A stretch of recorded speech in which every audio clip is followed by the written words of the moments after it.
تو علامہ اسماعیل حقی علیہ الرحمہ نے سوال اٹھایا کہ وہ کون سی عبادت ہے جو فرشتے نہیں کرتے یا نہیں کر سکتے اور ہم کر لیتے ہیں، حضرت انسان کر لیتا ہے۔ تو وہ عبادت ہے کہ ہمیں بھوک لگی ہے اور ہم کھانے کے لیے لقمہ اٹھا رہے ہیں اور ہم سے زیادہ کوئی بھوکا موجود ہے، تو ہم اپنی ضرورت کو اس کی ضرورت پر ترجیح دینے کی بجائے ہم اپنی ضرورت کو اس کی ضرورت پر قربان کر دیتے ہیں اور اپنے منہ کا لقمہ اس کے منہ میں ڈال دیتے ہیں۔ تو چونکہ فرشتے کھانے پینے سے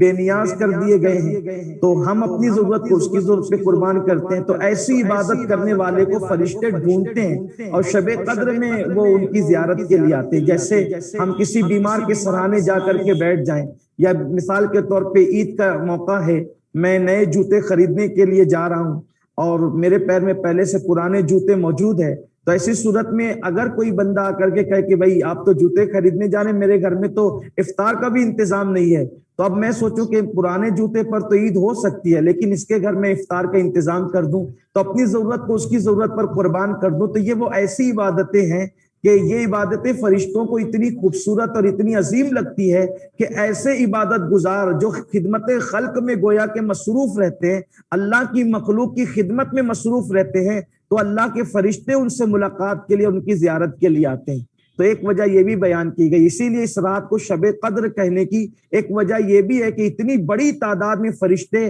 زمین پر نازل ہوتے ہیں کہ زمین تنگ ہو جاتی ہے فرشتوں کی تعداد کے سامنے۔ تو اس لیے جو ہے وہ اس کو شب قدر کہنے کی ایک وجہ یہ بھی ہے کہ یہ تنگی کی رات ہے کہ فرشتے اتنے آتے ہیں کہ زمین تنگ ہو جاتی ہے۔ اسی طرح سے اللہ کے رسول صلی اللہ علیہ وآلہ وسلم کی بارگاہ میں ام المومنین سیدہ عائشہ صدیقہ رضی اللہ تعالی عنہا نے عرض کیا کہ یا رسول اللہ صلی اللہ علیہ وآلہ وسلم، اگر میں شب قدر پاؤں تو کون سی دعا کروں؟ تو آقا کریم صلی اللہ علیہ وآلہ وسلم نے فرمایا عائشہ اگر تم شب قدر پاؤ تو یہ دعا کرو، اللہم انک عفو کریم تحب العفو فاعف عنی یا کریم۔ اللہ کی بارگاہ میں یہ دعا کرو کہ اللہ تو معاف کرنے والا ہے اور معاف کرنے کو تو پسند کرتا ہے، سو تو مجھے معاف فرما دے۔ تو آقا کریم صلی اللہ علیہ وآلہ وسلم نے شب قدر کے حوالے سے فرمایا کہ شب قدر وہ رات ہے کہ جس میں اللہ تبارک و تعالیٰ سب کی بخشش فرما دیتا ہے، سب کو معاف فرما دیتا ہے، لیکن بعض حدیثوں کے اندر 3 کا ذکر ہے،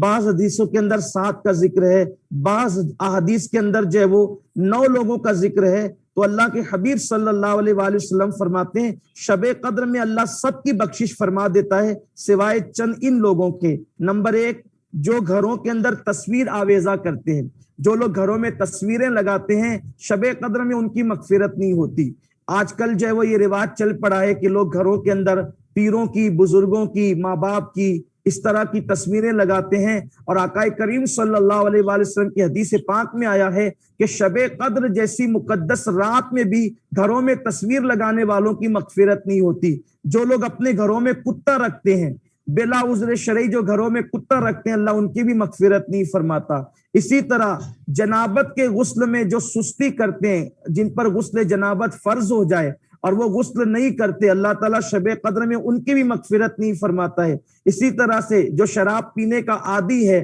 اللہ شب قدر میں ان کی بھی مغفرت نہیں فرماتا ہے۔ ماں باپ کا جو نافرمان ہے، شب قدر میں ان کی بھی مغفرت نہیں کی جاتی ہے۔ اسی طرح جو رشتہ داریوں کو منقطع کرتا ہے، قطع رحمی کرتا ہے، رشتہ داروں کے ساتھ اچھا سلوک نہیں کرتا، رشتوں کو توڑتا ہے، اللہ تعالیٰ شب قدر میں ان کی بھی مغفرت نہیں فرماتا۔ اسی طرح کسی شرعی مجبوری کے بغیر مسلمانوں کے لیے دل میں کینہ رکھنے والا، اللہ تعالیٰ ان کی بھی مغفرت نہیں فرماتا ہے۔ اسی طریقے سے آقا کریم صلی اللہ علیہ وآلہ وسلم مزید ارشاد فرماتے ہیں کہ قبرستان میں جو ہنستا ہے، قبرستان جائے اور وہاں عبرت حاصل نہ کرے بلکہ وہاں پر ہنسے، تو آقا کریم صلی اللہ علیہ وسلم فرماتے ہیں اللہ اس کی بھی مغفرت نہیں فرماتا۔ جو لوگ زکوٰۃ نہیں دیتے شب قدر میں ان کی بھی مغفرت نہیں ہوتی۔ اسی طریقے سے جو ایک دوسرے کے درمیان لگائی بجھائی کرتے ہیں، یعنی اس کی بات سنیں گے اس کو لگائیں گے، اس کی بات سنیں گے اس کو لگائیں گے، یعنی چگل خوری کریں گے، تو اللہ تبارک و تعالیٰ شب قدر میں ان کی بھی مغفرت نہیں فرماتا ہے۔ آج کل یہ بات عام ہے، اس سے سنا اس کو لگایا، اس سے سنا اس کو لگایا۔ یہ لگائی بجھائی کا جو معاملہ ہے تو میرے خیال سے اس لگائی بجھائی کے اندر وہ فون کی ریکارڈنگ بھی آتی ہوگی کہ جس میں انسان کسی کی بات کو اس کی اجازت کے بغیر ریکارڈ کر لیتا ہے اور جو ہے وہ اس کو احساس بھی ہونے نہیں دیتا، اور آدمی جو ہے وہ انسان پر اعتماد کر کے جو ہے وہ بات کرتا جاتا ہے، اس کے خلاف بات بولتا جاتا ہے، اور پھر لے جا کر کے جس کے متعلق بات کی گئی اسی کو ریکارڈنگ سنا دی جاتی ہے۔ تو یہ تو اس سے بھی زیادہ خطرناک ہے کہ آدمی کسی سے سن کر کسی کے پاس جا کر کے بات لگائے، تو کبھی آدمی کچھ باتیں بھول جاتا ہے، کچھ چھوڑ دیتا ہے، لیکن یہ فون کی ریکارڈنگ تو جا کر کے کسی کو سنانا جو اس کے خلاف کہی گئی ہے، بالکل من و ان جا کر کے وہ بات لگائی جاتی ہے، وہ لہجہ بھی پتا چل جاتا ہے، وہ لہجے کا انداز بھی پتا چل جاتا ہے۔ تو آج کل لوگ اس طرح بھی کرتے ہیں، بہت سارے جھگڑے آج سماج میں، معاشرے میں ایک دوسرے کی فون ریکارڈ کر کے اس کو سنانے سے بھی جو ہے وہ یہ ہو رہا ہے۔ حالانکہ سرگوشی کے حکم میں آتا ہے، ہمارے علماء فرماتے ہیں جب کوئی کسی سے فون پہ بات کرتا ہے تو گویا یہ ایک قسم کی سرگوشی ہے، اور سرگوشی جب کی جاتی ہے تو وہ گویا کے راز ہے۔ اللہ کے رسول علیہ السلام فرماتے ہیں کہ مومنوں کے سینے رازوں کے قبرستان ہوتے ہیں، جو کسی کا راز کسی پر افشا کر دیں گویا کہ اس نے اپنے بھائی کو زندہ دفن کر دیا۔ لیکن آج کل لوگ ان چیزوں کا خیال ہی نہیں کرتے، آپس کے اندر لڑائیاں لگاتے ہیں، اختلاف پیدا کرتے ہیں۔ تو اللہ کے حبیب علیہ السلام فرماتے ہیں لگائی بجائی کرنے والا شب قدر میں سب معاف کیے جاتے ہیں، لیکن لگائی بجائی کرنے والوں کو ہی معاف نہیں کیا جاتا۔ اسی طرح کوئی کسی کا دینی استاد ہو جس نے کسی کو دین پڑھایا ہو، وہ دینی استاد کے دل کو تکلیف پہنچائے، اللہ تبارک و تعالی شب قدر میں اس کی بھی مغفرت نہیں فرماتا۔ اسی طرح جو لوگ نماز میں سستی کرتے ہیں، اللہ تعالیٰ شب قدر میں ان کی بھی مغفرت نہیں فرماتا۔ اسی طرح سے جو مسلمان 3 دن سے زیادہ ایک دوسرے سے آپس میں بات چیت بند رکھتے ہیں، اللہ تبارک و تعالیٰ ان کی بھی مغفرت نہیں فرماتا، مگر یہ کہ وہ اللہ کی بارگاہ میں ان سارے اعمال سے اگر توبہ کر لیں تو اللہ تبارک و تعالیٰ توبہ کی برکت سے پھر ان کو بھی معاف فرما دیتا ہے۔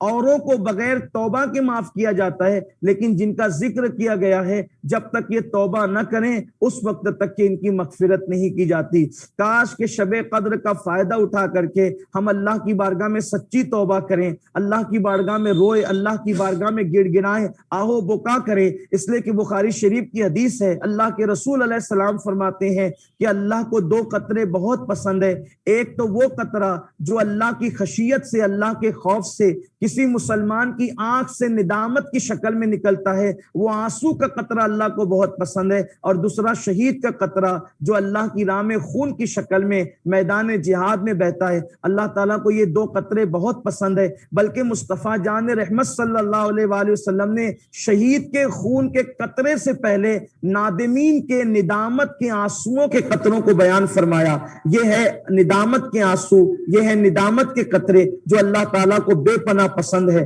لیکن افسوس جیسے اور راتیں لوگ غفلت کا شکار ہو کر کے گزار دیتے ہیں، ویسے شب قدر بھی لوگ غفلت کا شکار ہو کے گزار دیتے ہیں، پوری رات سو جاتے ہیں یا باتیں کرتے گزار دیتے ہیں یا گپ شپ کرتے گزار دیتے ہیں یا یوٹیوب چینلوں پہ گزار دیتے ہیں یا فیس بک پر گزار دیتے ہیں، جبکہ اللہ کے رسول علیہ السلام نے فرمایا جو شب قدر میں بخشا نہیں گیا وہ ایسا محروم ہے جس کو اللہ نے تمام کے تمام بھلائیوں سے محروم کر دیا ہے۔ کاش کہ اللہ تبارک و تعالی اس مبارک شب قدر میں ہم سب کی بھی مغفرت فرمائے، ہم سب کی بھی بخشش فرمائے اور ہمارے لیے نجات کا انتظام فرمائے۔